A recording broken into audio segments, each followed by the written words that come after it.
Hey, this is Robert Ferguson, and thank you for joining us right here on the Diet Free Life podcast.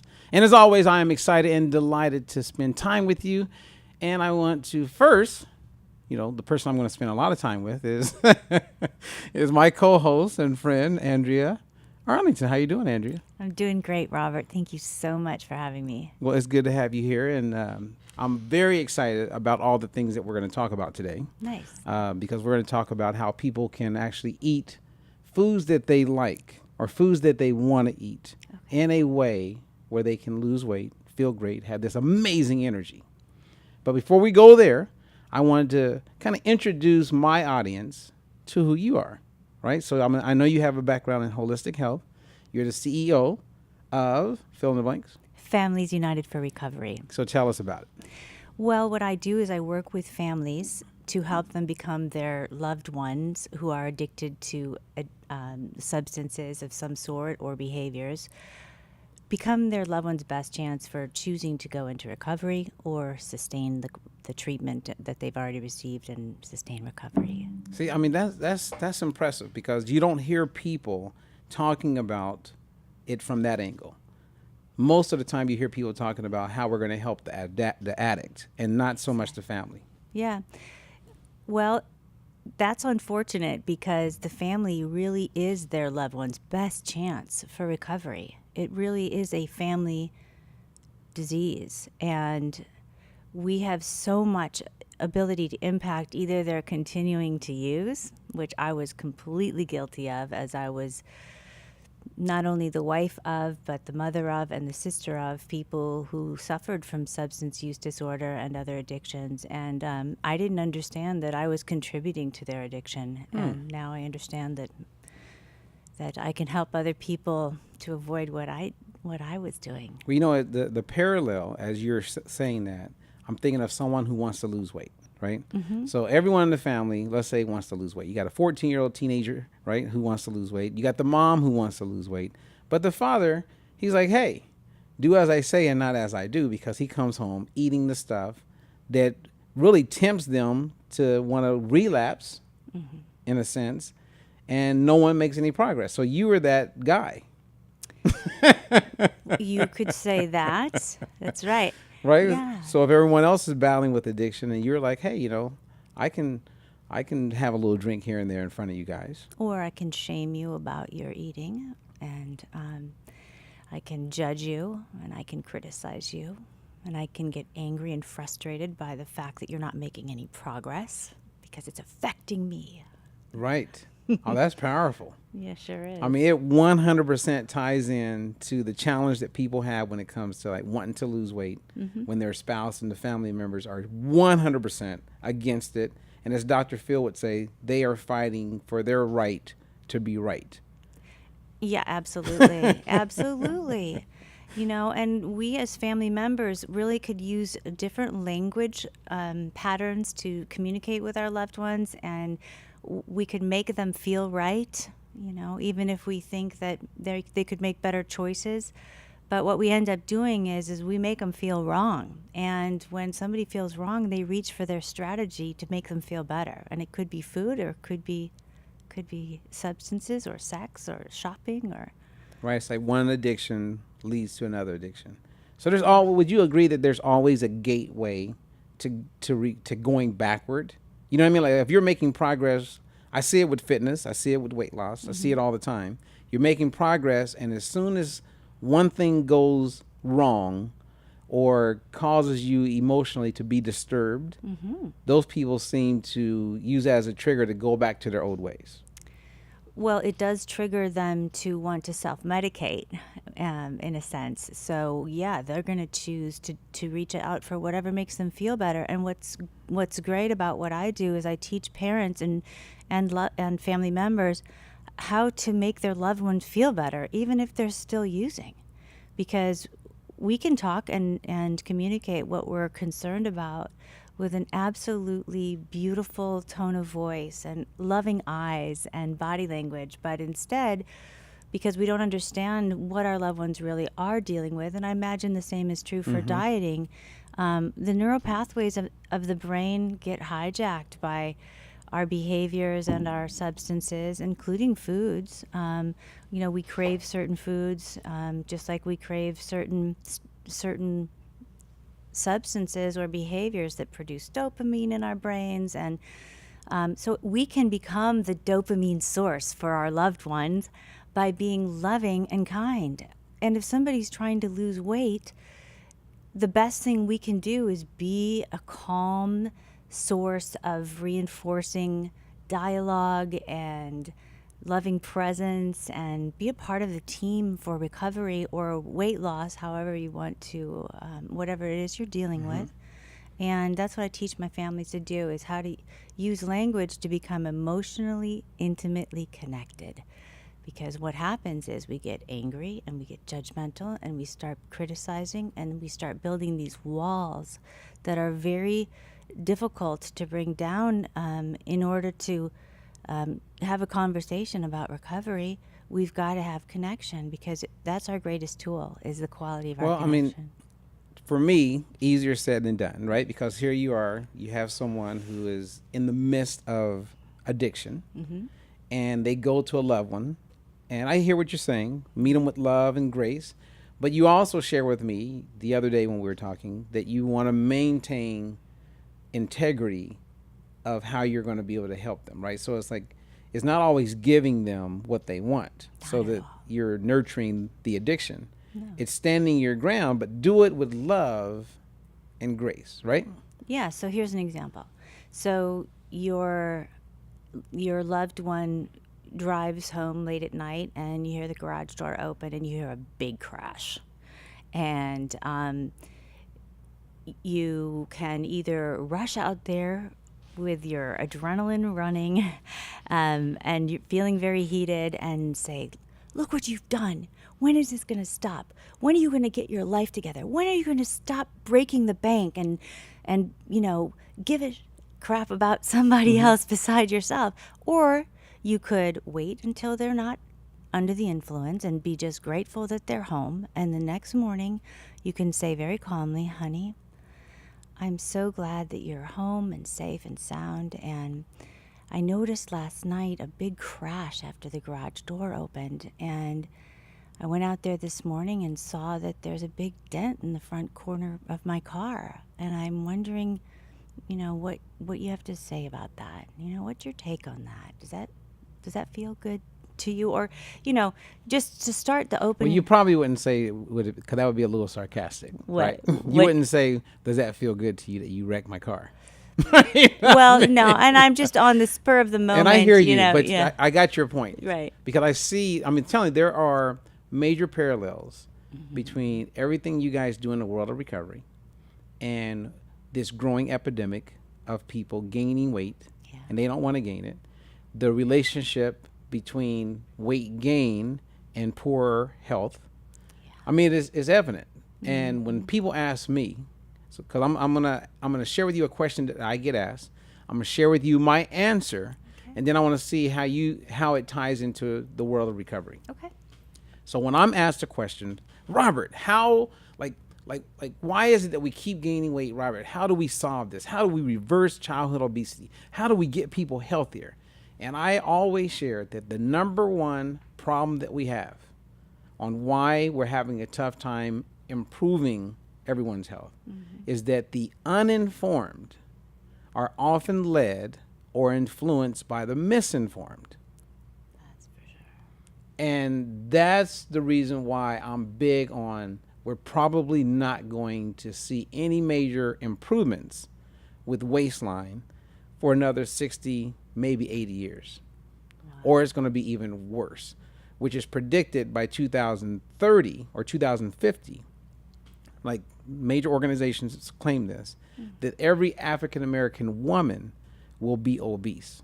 Not overweight, but obese based on the trends that we have right now. And CDC right now says that if you are a black woman and you're age 40 or over, you are 83% more likely to be overweight or obese. And if you're Latina, 77%. And when you start looking at the kids, and I'm going to get away from statistics, you guys, but if one parent is overweight or obese, in my world, the child is 40% likely to be overweight or obese. If both parents are overweight or obese, it's an 80% likelihood that the child, regardless if they're athlete, if they're thin as a kid, there's an 80% chance, based on data, that they will be overweight or obese as an adult. We know all of this. We're seeing all this. There's more Whole Foods. There's more fitness centers. There's more talk about nutrition. The First Lady, Mrs. Obama, was all about it for 8 years. But yet the increase in obesity, diabetes, heart disease continues to escalate. And I see the same thing in the world of addiction. Yes. More talk, but more problems. Yeah. What do you got to say about that? I'm telling you right now, it's about, well, there's so many levels for sure. Would love have any, like, do we need more love? We definitely need more love. That's unquestionable. We need to learn to teach our loved ones better strategies when they're young, to deal with their stress, to look at their value, not based on what they have, but who they are, to find solutions like mindfulness practices, meditation, prayer, community. Those are the kinds of things that help sustain a person's sense of self-love.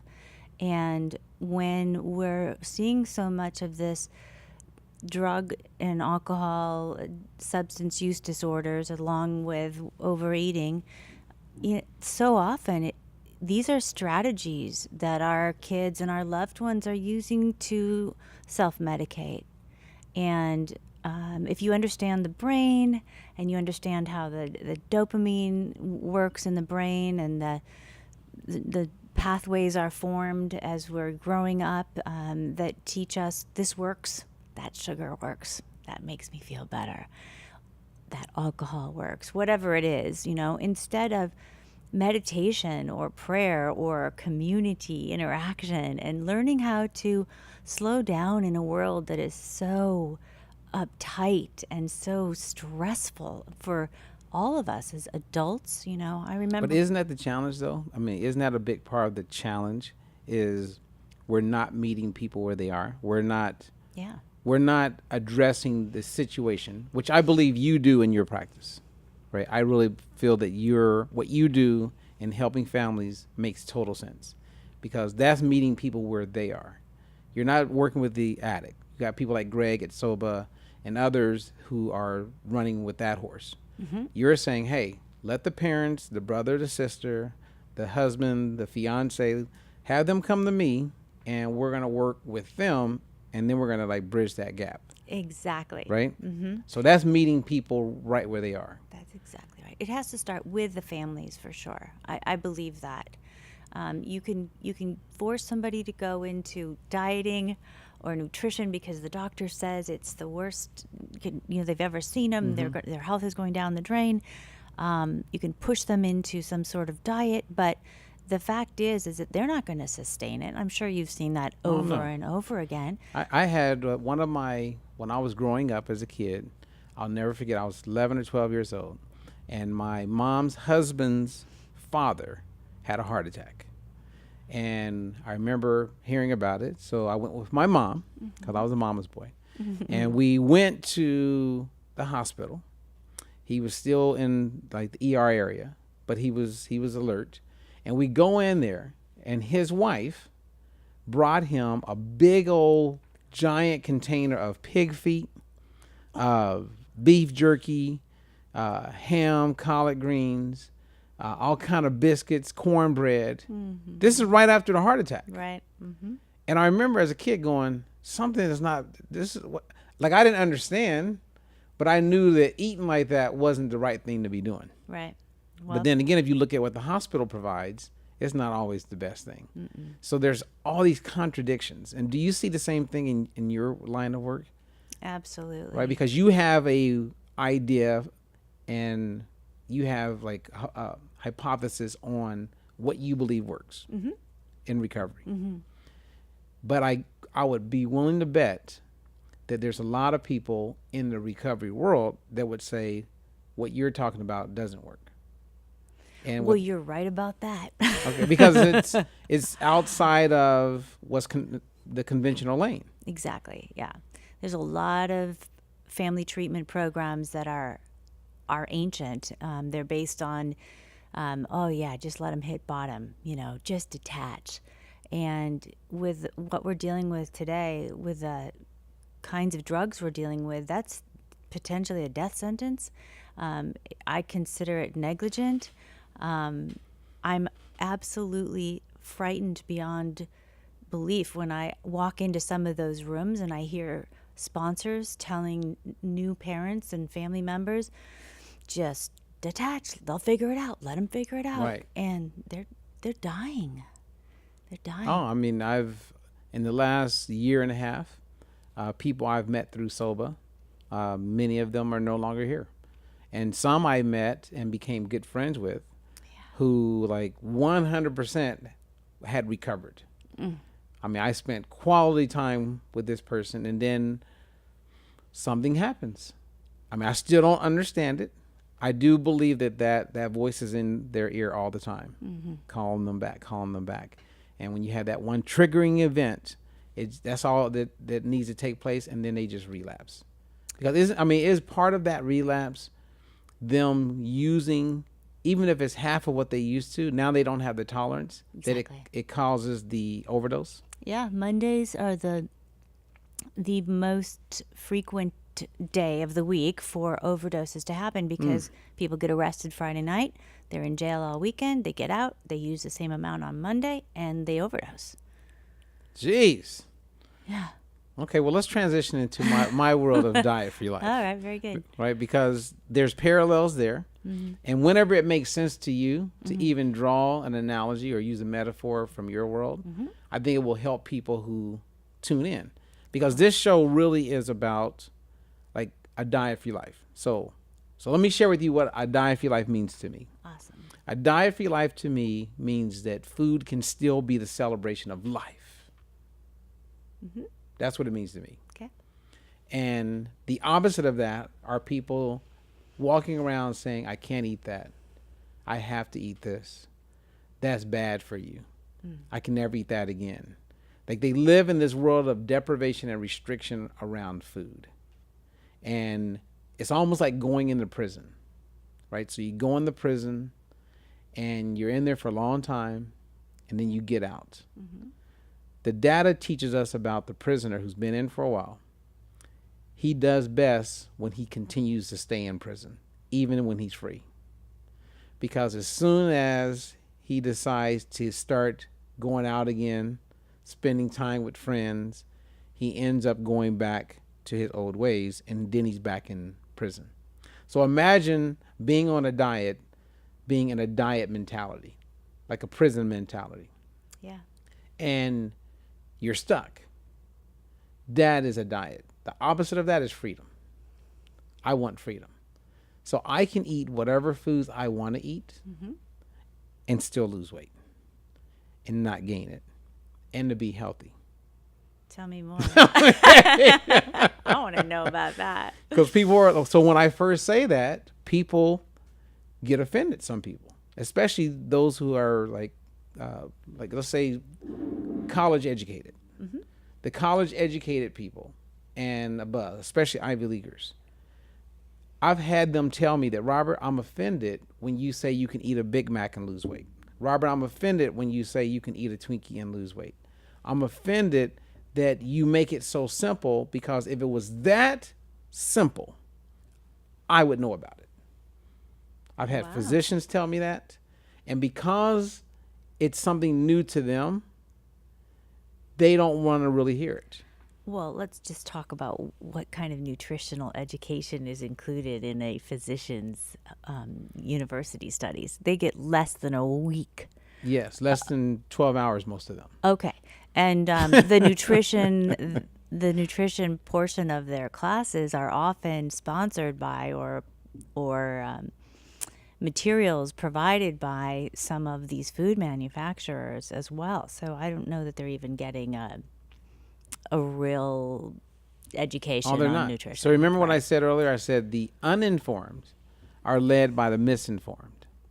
So if I'm a physician and I'm telling you how to eat, and I say we got to get your blood pressure down, quit eating bread, stop eating carbs, Right.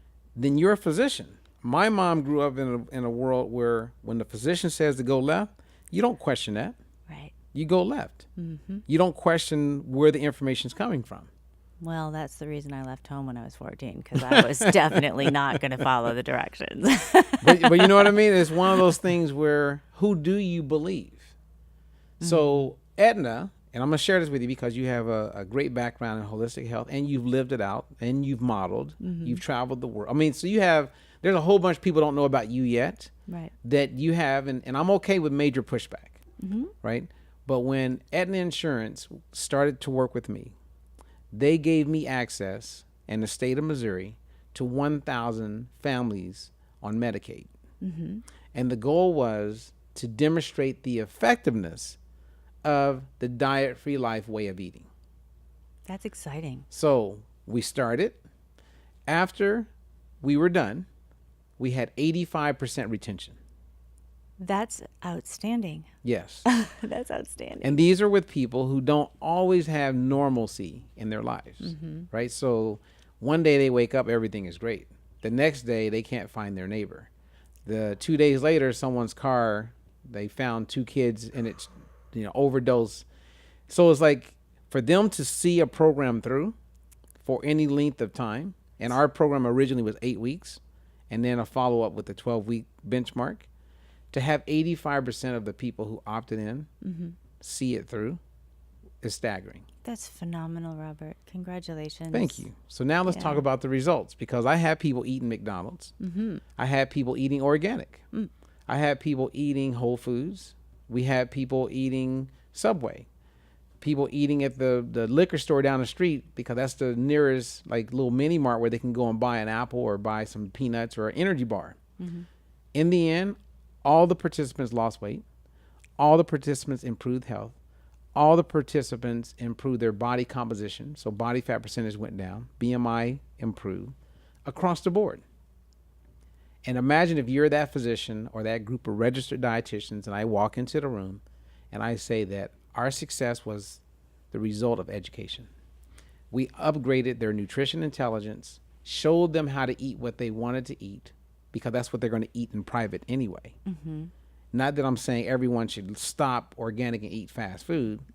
My whole philosophy is, how can we meet you where you are? Right. And if I meet you where you are, I got to show you how to make it work based on what you have access to. Right. So in the end, for all the Ivy Leaguers, everybody was successful. And not just in weight, but in health. Those are some incredible results. That's fantastic. Now, so be honest. So if you heard that, and we've talked before and you've heard me share, but when you first heard me talking about eating fast food and being healthy, Right. I mean, really, what was going on inside? I mean, gosh. Well, to be honest with you, I have a very sensitive digestive tract. And I can't eat a lot of that food just because of the way it makes me feel inside. But I certainly can appreciate how delicious it tastes and how most people or many people would enjoy that. So, and being a former model, I was a lingerie model, I had a 22.5-inch waist, and did that for a decade. My diet consisted of Diet Coke, Marlboro Lights, and cocaine for a good 10 years. Just saying. When I did eat, it was like steamed fish, and very, very. And then I did that Fit for Life diet where you don't combine proteins and carbs because of the alkaline acid content of the stomach. Yeah. And it was effective, but it also blew out my adrenal system, and I still deal with that. Now, isn't that just, I mean, that's absolutely amazing. And I bet you could tell us crazy stories when it comes to weight loss. Like, Oh, yeah. Like one of these days, I want to do this thing called Tales of the Scale. Okay. And Tales of the Scale will be like stories around the scale. And when I was investigating this and about to do something as far as a TV show or a podcast, I had people submit and tell me their stories. Like, what is your tale? Right. And this is what I heard from a couple of models. They said that they would get orange juice and cotton balls, swallow the cotton balls, drink the orange juice to get it down, and that made them feel full. Well, I like my diet better. So yours was soda or diet soda, Diet soda, cigarettes, Marlboro Lights. and cocaine, and occasionally some steamed fish. Correct. Okay, which is an example. You could lose weight doing that. Oh, I stayed slender for sure. And no one knows. Like one of my clients and friends, Tony Braxton, singer. Tony always talks about how people are on the hungry diet. And I go, what are you talking about? She goes, if I don't feel like I'm hungry, I feel like it's not working. I need to feel deprivation. I need to feel some type of frustration as a result of going after the goal of losing weight. Then it feels real.